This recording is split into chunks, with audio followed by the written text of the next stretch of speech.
Everyone, this is professor MH और आज के इस वीडियो में we will discuss managerial decision के अंदर प्राइसिंग का कैलकुलेशन देखेंगे। हम लोग ने ये स्टार्ट किया था मैनेजरियल डिसीजन का जो वीडियो लेक्चर स्टार्ट किया है, जिसके अंदर हम लोग ने देखा था पहला मैनेजरियल डिसीजन होता क्या है, इसका लॉजिक देखा था। उसके बाद कौन कौन से मैनेजरियल डिसीजन होंगे उसके प्रैक्टिकल क्वेश्चन लॉजिक के साथ देखे थे। हमें कोई चीज़ बाय हार्ट नहीं करनी है, उसको लॉजिकली कैसे समझा जाए, क्योंकि डिसीजन है मैनेजरियल। एज ए मैनेजर आप क्या डिसीजन लेते हो, तो सिचुएशन अलग अलग होता है। हर एक मैनेजर के सामने सिचुएशन अलग होता है, हर मैनेजर का थिंकिंग अलग होता है, तो डिसीजन कैसे लिया जाएगा। तो यहाँ पे यही चीज़ को एक्सप्लेन करने की कोशिश की गई है कि जब आप मैनेजरियल डिसीजन लोगे and the decision is regarding about your pricing of A product, तो उस टाइम पे डिसीजन कैसे लिया जाएगा। तो इस वीडियो में, लास्ट वीडियो में हम लोग ने मेक और बाय देखा था, कंपनी के अंदर मैन्युफैक्चर करना है या बाहर से परचेस करना है। फिर हम लोग ने देखा था एक्सपोर्ट ऑर्डर अगर मिला है तो वो एक्सेप्ट करना चाहिए कि नहीं। आप लोग क्या सोचेंगे, एक्सपोर्ट ऑर्डर आया, अरे ले लो, बाहर से कस्टमर आया, लेकिन ऐसा नहीं होता है। हम लोग को उसका डिसीजन लेना पड़ता है कि उसका इम्पैक्ट क्या है, प्रॉफिट इंक्रीज हो रहा है कि नहीं हो रहा है, दैट वी विल सी। तो अब इस वीडियो में हम लोग डिस्कस करने वाले कि प्राइसिंग से रिलेटेड मैनेजरियल डिसीजन कैसे लिया जाता है। तो क्वेश्चन देखेंगे तो आपको समझ में आएगा। क्वेश्चन इधर दिया है कि price structure of a electric fan, कोई इलेक्ट्रिक फैन बेचता है जिसका प्राइस स्ट्रक्चर बाय बाजो electrical company limited is as follows. तो ये देखो, ये एक टेबल दिया है कि इलेक्ट्रिक फ़ैन को वो बना के बेचता है जिसमें मटेरियल उसको लगता है एक फ़ैन के पीछे 600 रुपया, labour is 200 rupees, variable is 200, total मिला के उसका कॉस्ट कितना हो गया 1000। फिर उसके अंदर वो अपना फिक्स्ड ओवरहेड जो भी रहेगा, फिक्स्ड एक्सपेंसेस वो ऐड किया, प्रॉफिट उसने ऐड किया, तो टोटल सेलिंग प्राइस कितना आया 2000। तो एक्चुअल में उसका कॉस्ट है 1000 प्लस 500 और प्रॉफिट उसने 500 ऐड किया और वो 2000 में एक फ़ैन को बेचता है। तो ये तो इसका कैपिटल स्ट्रक्चर समझ में आया। अब देखेंगे कि एग्जाम में बोला क्या गया है, ये क्वेश्चन में बोला क्या गया, the cost is based on manufacture of 1000 fan. अब ये जो इंफॉर्मेशन दी है ये किसके हिसाब से दी है, पूरे साल में आप कितने फ़ैन बनाते हो, 1 लाख फ़ैन बनाते हो, ठीक है। अब 1 लाख फैन बना, अब बोलेंगे सर 1 लाख बनाओ 2 लाख बनाओ उसका क्या इफेक्ट आता है, यस इफेक्ट आता है। 1 लाख बनाएंगे तो आपका फिक्स्ड एक्सपेंस इतना ही है, अगर 2 लाख बनाएंगे तो ये फिक्स्ड एक्सपेंसेस बढ़ सकता है। एग्जांपल के तौर पे आपने फैक्ट्री लिया है, फैक्ट्री में स्पेस कम पड़ेगा तो भाड़े पे लेनी पड़ेगी, तो रेंट बढ़ जाएगा, राइट। मटेरियल पे भी इफेक्ट पड़ेगा, लेबर पे भी इफेक्ट पड़ेगा, क्योंकि ज़्यादा फैन बनाने हैं तो लेबर की ज़्यादा ज़रूरत होगी, लेबर ज़्यादा आएंगे तो वेरिएबल एक्सपेंस बढ़ जाएगा, और जितने ज़्यादा बनाएंगे उसके हिसाब से मटेरियल का भी कॉस्ट, मतलब मटेरियल ज़्यादा लगेगा। तो ये जो इन्फॉर्मेशन बोला है कि मटेरियल में 600 रुपया लगेगा, लेबर में 200 रुपया and variable 200, fixed is 5, profit is 500, वो 1000 फैन बनाता है पूरे साल में, उसके हिसाब से। अब देखो क्या बोलता है, company expect that due to competition चल रहा है मार्केट में, they will have to reduce the selling price. Selling price reduce करना पड़ेगा भाई, क्योंकि यहाँ पे क्या बोला है, सेलिंग प्राइस इज समथिंग 2000, तो 2000 में सिर्फ 1000 फैन वो मैन्युफैक्चर कर रहा है, ये इन्फॉर्मेशन नहीं दिया कि सेल हो रहा है कि नहीं हो रहा है, ठीक है। तो वो रिड्यूस करना चाहता है, क्या करना चाहता है, रिड्यूस करना चाहता है सेलिंग प्राइस को। However they want to keep the total profit intact, लेकिन बोलता है कि मेरा प्रॉफिट चेंज नहीं होना चाहिए। मतलब देखो, ये बिजनेसमैन क्या बोलता है, ये बाजो इलेक्ट्रिकल कंपनी, कि भाई आपका जो सेलिंग प्राइस है 2000 उसको कम करो चलेगा, लेकिन ये जो मेरा प्रॉफिट है 500 रुपये ये कम नहीं होना चाहिए। अब बोलेंगे अरे बाप रे ये कैसा, सेलिंग प्राइस कम करने बोल रहा है, प्रॉफिट कम करने नहीं बोल रहा है, मतलब इसमें कुछ कैलकुलेशन करना पड़ेगा। तो यस, तो यहाँ पे बोला है रिड्यूस सेलिंग प्राइस, इसके ऊपर ध्यान दो, और प्रॉफिट क्या रखा है, इंटैक्ट मतलब एग्जैक्टली उतना ही रहना चाहिए। फिर देखो क्या बनाने बोला है, आपको एक स्टेटमेंट बनाने बोला है, showing the position if selling price is reduce by 10% and selling price is reduce by 20%। तो आपको बताना है एक स्टेटमेंट बना के कि अगर मैंने सेलिंग प्राइस को 10% से रिड्यूस किया और 20% से रिड्यूस किया तो मेरा इसके ऊपर क्या इफेक्ट आएगा, तो वो हम लोग को देखना है। तो जब ऐसा क्वेश्चन आएगा ना तो क्या करना है, जो अपने पास पहले से डेटा है उसको लिखो। तो कैसे लिखेंगे देखते हैं। तो यहाँ पे हम लोग आते हैं, लिखने का स्टेटमेंट ऑफ इनकम या स्टेटमेंट भी लिखेंगे चल जाएगा। फिर हमारे पास डेटा क्या है, हम लिखेंगे पर्टिकुलर। क्या लिखेंगे, पर्टिकुलर्स। और क्या कैसे लिखने का मैंने आपको बताया भी था पहले। सबसे पहले सेल्स लिखने का, तो सेल्स लिखा। सेल्स के बाद जितने भी एक्सपेंसेस है माइनस करो। तो कौन कौन से एक्सपेंसेस है, ये 3 एक्सपेंसेस है, वेरिएबल जिसको बोलते हैं। ये तीनों नाम लिखेंगे हम लोग, लिख दिया। फिर इसको जब आप सेल्स में से ये तीनों वेरिएबल माइनस करेंगे तो आपको क्या मिलेगा, कंट्रीब्यूशन मिलेगा। और कंट्रीब्यूशन के अंदर आप जब ये फिक्स्ड ओवरहेड माइनस करोगे तो फिक्स्ड ओवरहेड माइनस किया तब जाके आपको क्या मिलेगा, प्रॉफिट मिलेगा। ये आपका स्टेटमेंट है, ये याद रखना, ठीक है। मैनेजरियल डिसीजन में ज़्यादातर इसी के ऊपर वर्कआउट होता है। तो ये आपका स्टेटमेंट हो गया। अब इसमें क्या है, आपने रेट कितना रखा है सेल्स का, 2000। मैं नहीं बोल रहा हूँ, इधर दिया है देखो 2000, दिया है कि नहीं दिया है। ध्यान से सुनना, 10 मिनट में आपका क्वेश्चन हो जाएगा, लॉजिक से समझाऊंगा। 2000 है। फिर मटेरियल लेबर ओवरहेड ये तो दिया है 600, 200, 200, तो ये सब लिख देने का। अब 2000 में ये सब माइनस करेंगे तो 600 प्लस 200 प्लस 200 1000 हो गया। 2000 में से 1000 का कितना बचा, 1000। फिक्स्ड ओवरहेड कितना है, 500 है, तो 500 हम लोग का ये रहा, माइनस किया, प्रॉफिट आया 500। तो ये आपका स्टेटमेंट बन गया। लेकिन ये स्टेटमेंट बना है कितने यूनिट्स के लिए, 1000 यूनिट्स के लिए। कितने यूनिट्स के लिए, 1000। इसको हम लोग बोलते हैं रेट पर यूनिट, बराबर है, सॉरी 1 लाख यूनिट्स के लिए। अब ये तो 1 यूनिट का प्रॉफिट है ना, टोटल 1 लाख है, तो उसके ऊपर प्रॉफिट कितना हुआ। तो क्या करने का, 1 लाख मल्टीप्लाई बाय 2000, तो 1 लाख को मल्टीप्लाई बाय 2000 करेंगे, कितना आएगा, 20 करोड़। आई बस समझ में। फिर 1 लाख इंटू 600 तो आएगा 6 crore. 1 lakh into 200 2 crore. 1 lakh into 200 2 crore. Minus करो, सेम आएगा, 10 करोड़ आएगा। 10 करोड़ में 20 करोड़ में से 10 करोड़ गया, कितना बचा, 10 करोड़ बचा, ये आ गया 10 करोड़। अब ये 500 इंटू 1 लाख तो आपका आएगा 5 करोड़। 10 में से 5 करोड़ गया, कितना बचा, ये। तो ये आपका क्या है, ये selling price at the rate of ₹2000 है और आपने यूनिट कितना बेचा, 1 लाख। तो 1 लाख यूनिट अगर आप 2000 के भाव से बेचते हैं तो आपको प्रॉफिट कितना होता है, 5 करोड़ का प्रॉफिट होता है, 500 रुपये पर यूनिट। अब बंदा क्या बोल रहा है क्वेश्चन में कि अगर मैंने सेलिंग प्राइस को रिड्यूस कर दिया 10% से, अगर मैंने सेलिंग प्राइस को रिड्यूस कर दिया 20% से, तो क्या होगा, ये स्टेटमेंट में क्या इफेक्ट आएगा। लेकिन उन्होंने बोला हम लोग को रिड्यूस तो करना है सेलिंग प्राइस, लेकिन टोटल प्रॉफिट को क्या करना है, इंटैक्ट। मतलब ये जो प्रॉफिट आया ना 5 करोड़, ये आपका दोनों सिचुएशन में सेम होना चाहिए, यहाँ पे भी सेम होना चाहिए, यहाँ पे भी सेम होना चाहिए। तो घबराने का नहीं, देखो क्या करने का। अब जैसे इसने क्या लिखा है, 1 लाख यूनिट है, तो हम लोग को यूनिट तो पता नहीं है, लेकिन हम लोग को क्या करना है, सेलिंग प्राइस को रिड्यूस करना है, बराबर है। तो सेलिंग प्राइस को रिड्यूस करेंगे तो कैसे करेंगे, हम लोग यहाँ पे लिख देंगे सेलिंग प्राइस रिड्यूस बाय 10%। तो सेलिंग प्राइस कितना था, 2000 था। अब 2000 को 10% से माइनस करेंगे तो कितना आएगा, 1800 आएगा। करके देख लो, 2000 इंटू 10% तो 200 आएगा। तो 2000 इंटू माइनस 200 तो कितना आएगा, 1800। इनके बारे में कुछ नहीं दिया है, तो ये रेट तो सेम रहने वाले हैं, बराबर है। इनको ऐड करेंगे तो 1000 होएगा। तो 1800 माइनस 1000 कितना आया, 800। आई बस समझ में। तो ये यहाँ तक ही कांस्टेंट रखेंगे, लेकिन अपने को पता है प्रॉफिट इंटैक्ट रखने का है, बराबर है। याद रखना पर यूनिट नहीं रखने का। आप इधर पे करोगे तो यहाँ पे आपको प्रॉफिट कितना रखने का, 5 करोड़। अब बोलेंगे सर ये 500 रुपये रख सकते क्या, नहीं, आपको क्या करना है, जो टोटल प्रॉफिट है, इधर पे देखो क्या बोला है, total profit, per unit profit नहीं बोला, टोटल प्रॉफिट बोला है, टोटल प्रॉफिट। तो टोटल प्रॉफिट कितना, 5 करोड़। 5 करोड़ 5 करोड़ ही रहेगा। ये कितना रहेगा, फिक्स्ड एक्सपेंसेस, तो फिक्स्ड एक्सपेंसेस ही रहेंगे ना, क्योंकि सेलिंग प्राइस रिड्यूस कर रहा है, number of unit increase decrease नहीं हो रहा है। तो आपका फिक्स्ड एक्सपेंस भी जैसे फैक्ट्री का है वो भी 5 करोड़ रहेगा। और जब ये दोनों 5 करोड़ है तो ये ऊपर का कितना आएगा, ये 10 करोड़ आ जाएगा।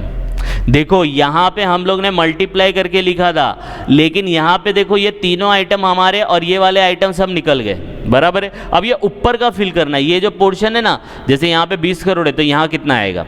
तो ये 20 करोड़ कैसे आया था, जब आप 1 लाख यूनिट को 2000 से मल्टीप्लाई किए थे इन दोनों को, तो 20 करोड़ आया था।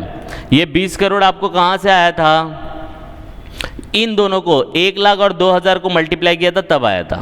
अब यहाँ पे सेलिंग प्राइस पर यूनिट तो दिया नहीं है, सॉरी नंबर ऑफ यूनिट्स तो दिया नहीं, जैसे यहाँ पे 1 लाख है तो आपको पता है ना जैसे ही प्राइस डाउन होता है आपके नंबर ऑफ यूनिट बढ़ जाएंगे, लेकिन ऐसा कोई इन्फॉर्मेशन यहाँ दिया नहीं है, बराबर है। तो इस सिचुएशन में क्या करना पड़ेगा, हम लोग को एक रेशियो फाइंड आउट करना पड़ेगा, और वो रेशियो को हम लोग बोलते हैं यहाँ पे sales required to earn desired profit. क्योंकि हमने सेलिंग प्राइस तो रिड्यूस कर दिया, लेकिन कितना सेल्स होगा तो फाइंड आउट करके बताएंगे। तो फाइंड आउट करने का फॉर्मूला आपने मार्जिनल कॉस्टिंग में सीखा होगा, sales required to earn desired profit. इसका फॉर्मूला होता है fix cost plus desired profit divide by PV ratio.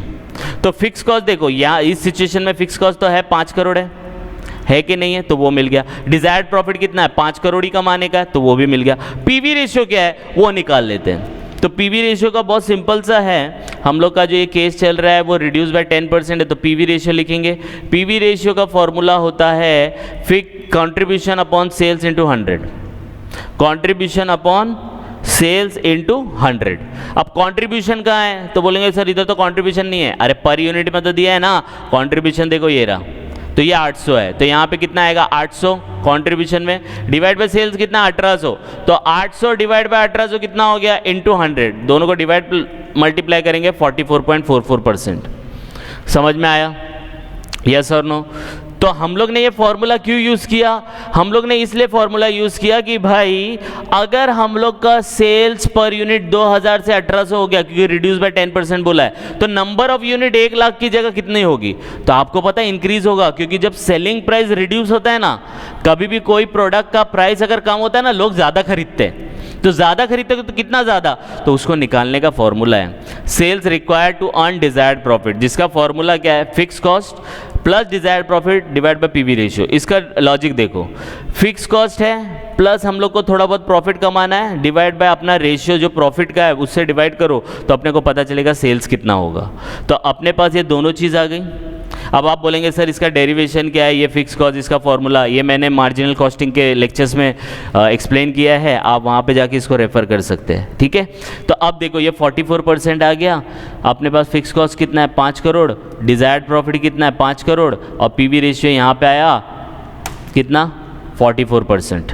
अब इन तीनों को यहाँ पे रख देंगे, तो 5 crore plus 5 crore divide by 44%, फिर इसको शॉर्ट में लिखेंगे तो कुछ इस तरीके से आएगा 10 करोड़ डिवाइड बाय 44.44%। देखो यहाँ पे 10 करोड़ इंटू ये, जैसे इसको इक्वल करेंगे तो आपको आएगा 22 करोड़ 50 लाख 22,502 रुपये।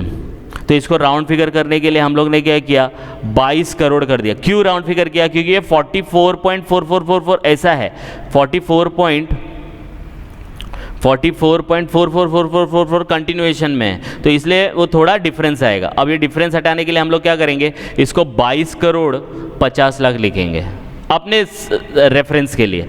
अब जब ये 22 करोड़ 50 लाख आ गया, बराबर है 22 करोड़ 50 लाख आपका आ गया, अब पर यूनिट कितना दिया 1800, डिवाइड कर दो।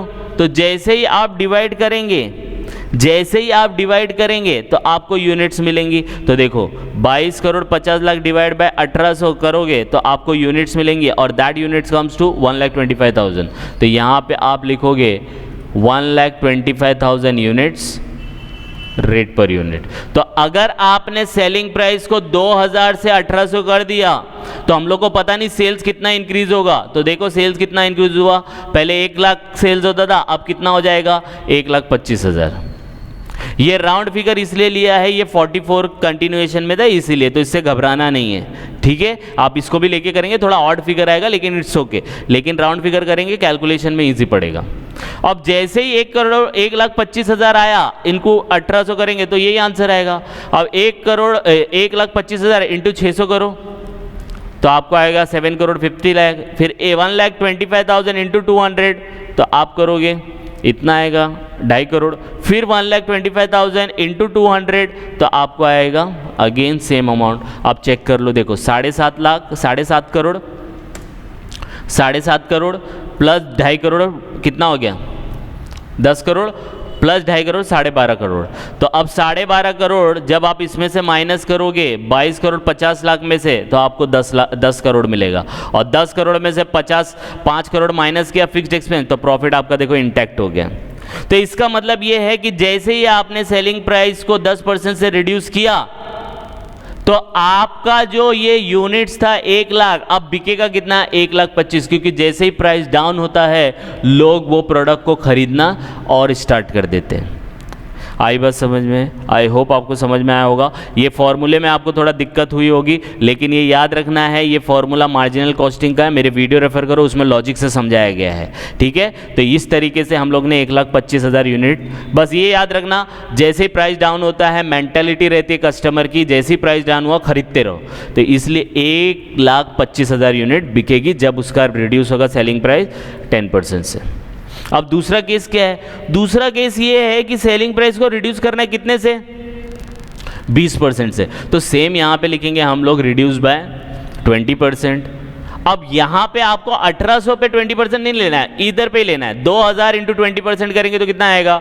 तो अगर आपने देखा 2000 इंटू 20 डिवाइड बाय 100, देखो यहाँ पे बराबर है, और जैसे ही इसको कैलकुलेट किया तो 400 आया। तो 400 रुपये माइनस करना पड़ेगा, तो 2000 माइनस 400 कितना आएगा? 1600 आएगा। और ये वाले तो इंटैक्ट है क्योंकि इसके बारे में इंफॉर्मेशन कहीं पे भी नहीं दिया है, तो ये तीनों इंटैक्ट रहने वाले। ये वाला मटेरियल, क्योंकि मटेरियल के बारे में कुछ बोला ही नहीं, लेबर के बारे में कुछ बोला ही नहीं, ओवरहेड के बारे में कुछ बोला ही नहीं, सेलिंग प्राइस बोला है। अब ये 1000 है, 16 में से 1000 का कितना बचा? 600। यहाँ तक रुक जाने का। फिक्स्ड एक्सपेंस और प्रॉफिट का रेट नहीं लेने का। अब बोलेंगे सर इसका लॉजिक क्या है, फिक्स्ड एक्सपेंस, फिक्स्ड ओवरहेड और प्रॉफिट का रेट क्यों नहीं लिया? अरे तो बच्चा इसका ये लॉजिक होता है, मटेरियल लेबर ओवरहेड, जितना ज़्यादा मटेरियल यूज़ करोगे, जितना ज़्यादा प्रोडक्ट आप बनाओगे उतना कम ज़्यादा होता रहेगा। लेकिन फिक्स्ड एक्सपेंस आप बनाओ या मत बनाओ, फैक्ट्री को बंद रखो, फिक्स्ड एक्सपेंस तो फिक्स्ड एक्सपेंस होता है ना, इसलिए इसको टोटल अमाउंट में फिक्स रखने का। इसलिए हमेशा याद रखना वेरिएबल जो फिक्स्ड एक्सपेंसेस होते हैं और प्रॉफिट होते हैं ये टोटल में सेम करने बोला है। तो यहाँ पे पर यूनिट नहीं लेने का। आप पर यूनिट निकालना है तो आप निकाल सकते हो। कैसे निकालोगे? कैसे निकालोगे? 5 करोड़ है, डिवाइड बाय 1,25,000 करो, तो कैसे आएगा? 5 करोड़ डिवाइड बाय 1,25,000, तो ये 400 हो जाएगा। और प्रॉफिट पर यूनिट कितना हो जाएगा? 5 crore divide by 125, 5 crore divide by 1,25,000, 400। देखो अमाउंट प्रॉफिट जो है आपका 5 करोड़ ही है, यहाँ पे भी 5 करोड़ है, देखा आपने, ये भी 5 करोड़ है और यहाँ पे भी 5 करोड़ है, लेकिन पर यूनिट देखो डाउन हो गया है। पर यूनिट डाउन हो गया। देखो फिक्स एक्सपेंस पहले एक यूनिट के पीछे 500 रुपये का खर्चा जाता था, हम लोग ने ऐसा निकाला था कैलकुलेशन, लेकिन जैसे हमारी यूनिट्स बढ़ गई 1,25,000, अब ये खर्चा 1,25,000 यूनिट में बाइफिकेट होगा, तो पर यूनिट के पीछे कितना खर्चा आ रहा है? 400 रुपये का खर्चा आ रहा है। अब यहाँ पे देखेंगे तो यहाँ पे भी हम लोग ऐसे ही करेंगे जैसे यहाँ पे निकाला था, हम लोग निकालेंगे sales required to earn desired profit, तो सेम फॉर्मूला लिखेंगे, लेकिन पहले हम लोग क्या करेंगे, इसको ये वाला प्रॉफिट को इंटैक्ट रखते हैं, तो ये आएगा 5 करोड़, यहाँ पे 200 रुपये का डिफरेंस आएगा, वो मैं बताऊंगा क्यों, और ये 5 करोड़ फिक्स एक्सपेंसेस है, तो टोटल कितना हो गया आपका?